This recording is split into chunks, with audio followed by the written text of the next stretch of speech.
Hey, it's me, Nalthazar, and welcome to another video. In this one, I'm going to be taking a look at Abhorrent Overlord. So this was, I should say, an exclusive from Theros Beyond Death. I did not get it when Theros was the prominent set, like the main set, but I did recently booster craft it. So I really wanted to make a video on this back when Theros was out, but now that it's available to everyone, this is an interesting time to go ahead and do that. Now, Abhorrent Overlord is a 15 mana 6/6 demon, and when this creature enters the battlefield, create X Harpy tokens, where X is your devotion to black up to 10. At the beginning of your turn, lose a creature reinforcement if you cannot destroy your first creature. Now, a lot of people really didn't like the devotion mechanic and how it was implemented. They felt that the multicolored cards should count as devotion to each of that card's colors, and I tend to agree with that.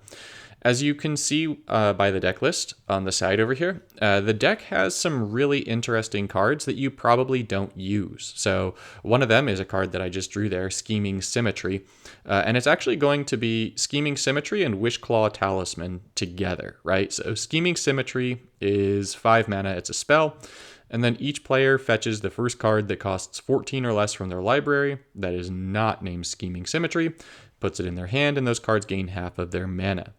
The idea behind a card like that, and then Wishclaw Talisman, which is also going to make it so that each player fetches the first non-this card named card and give it half of its mana, is that you're going to be able to play a whole bunch of cards. And as both of them are black, you're going to be able to increase your devotion to black, which you want for the Overlord, because you want the Overlord to be creating as many Harpies as possible. Now, the maximum number of Harpies you can create to one Overlord is 10. And so you want to get to that devotion to black 10 as quickly as possible. And so I found that these were some really creative ways of getting the devotion up without running gem conversion. Now, the only gem converter that is Black Market. So it's that enchantment mythic from the Daxos versus Calamity event. And you'll see that I am running it in this deck. And I'm also running Infinite Obliteration as a way to kind of counteract Scheming Symmetry and Wishclaw Talisman. So if I make my opponents draw a card and give it half mana, that card is going to be the last card in their hand. And then naturally, they're going to be charging up mana to the first card in their hand. So with Infinite Obliteration, I will be getting rid of the card that they just drew. So I'll get a card with half mana, but they don't. And that's some of the idea behind my using the Talisman and Scheming Symmetry, and then also throwing in Infinite Obliteration. Now, there's another card that I'm running, Pharika's Libation, and this one is in here because it serves a few different purposes. One, it destroys creatures, and two, it can get rid of a card called Killer Instinct, which also happens to be in this deck.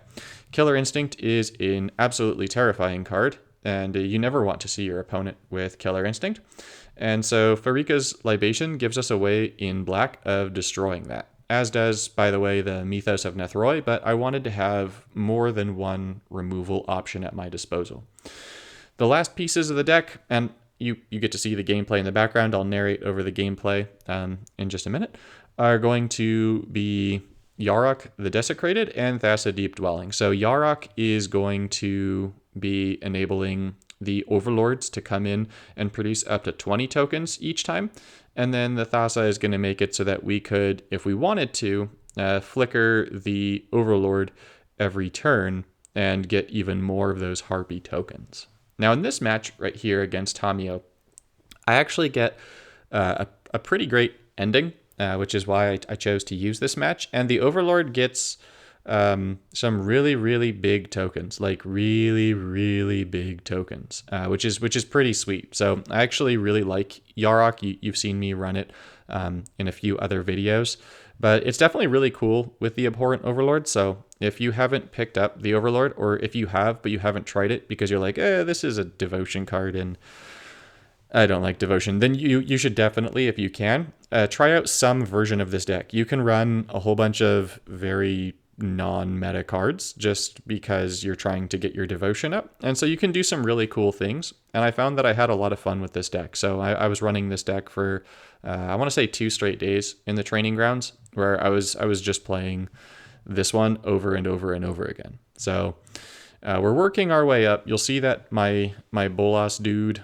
has flipped, and my opponent just got that exact thing that I was absolutely hoping to never see, Killer Instinct. And you'll see that Pyrika's Libation happens to be the card that I just fetched with half mana. So if only there was a way that I could, get 5 mana, and boom, Killer Instinct gone. So if you're a black player and you're like, oh man, I really struggle with Killer Instinct, Pyrika's Libation is your friend. It will not target their lands. It will not target other things. It just targets enchantments. And it also prioritizes destroying the enchantment supports before destroying creatures. So that's pretty nice because you're definitely going to get rid of the Killer Instinct. You don't have to get rid of the creature that gets summoned every single time instead.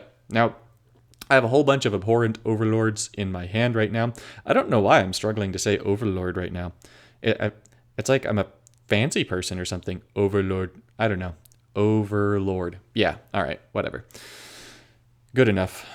Nalthazar, good enough. So here, we're getting a whole bunch of those Harpy tokens, and I believe that Tamio is going to be left with like a sliver of health, something like 4. It's not going to be a lot, but I won't quite kill Tamio. 6. Oh well. They're both even. Same difference. But nonetheless, you'll see that the Harpies are starting to stack up pretty high. And so ideally, because Killer Instinct just gave us another Overlord, and because we also have Yarok, that means 2 more, which means, I think, just about 20 more tokens. So we were at 49 reinforcements, and then this brings us up to 58, 59. Yeah, so we're already at our devotion to black 10.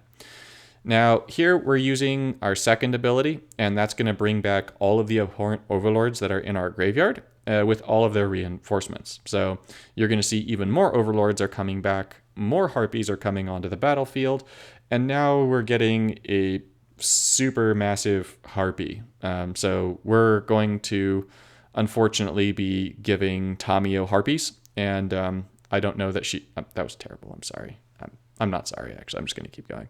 And so the goal is to give her all the Harpies we can. So we're going to go ahead, make that match, and then that fortunately does this hugely beautiful cascade that gets us 1 mana short from being able to get 2 Overlords.